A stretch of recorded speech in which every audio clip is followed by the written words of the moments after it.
guys, Ashley Esqueda with Techno Buffalo. Let's talk about WWDC a little bit. I've got some ideas about what I want to see, what we'll likely see, and setting expectations for the keynote.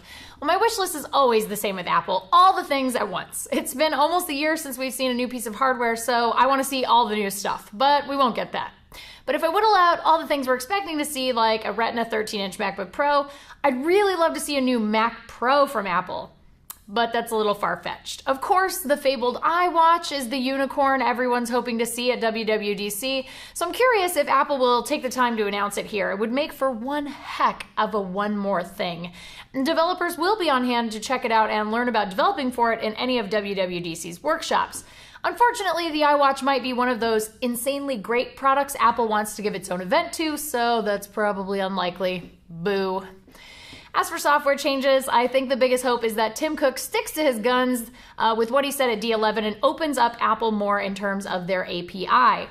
Specifically, my biggest wish is that we'll see the ability to choose default apps for mail, navigation, search, and browser. But that might give too much to Google in terms of mindshare on the iPhone, since they've been working really hard and doing a great job of stealing users away from Apple's default apps. My prediction for the keynote is 80% software and 20% hardware. The MacBook line is solid and probably won't see any major redesigns.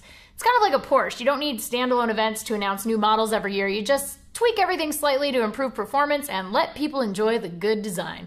Software is the name of the game at this year's WWDC, and I'm personally really excited to see some movement in the often glacial progress of iOS. There are tons of people online demanding a full revamp of iOS, though.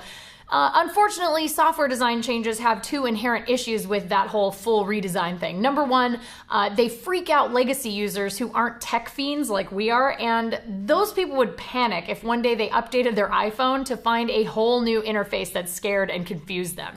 With this unique relationship people have with their iPhone, we take changing it really seriously. Johnny Ive will have to update iOS by turning up the proverbial heat on it over time. So while this will be an interesting WWDC, don't place your bets on iOS looking completely different.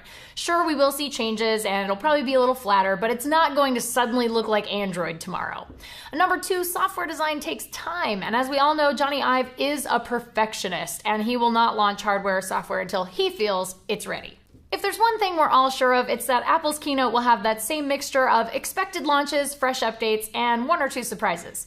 Get out your keynote bingo cards and make sure you check out all of our WWDC coverage starting Monday, June 10th at 10 a.m. Pacific time. See you then.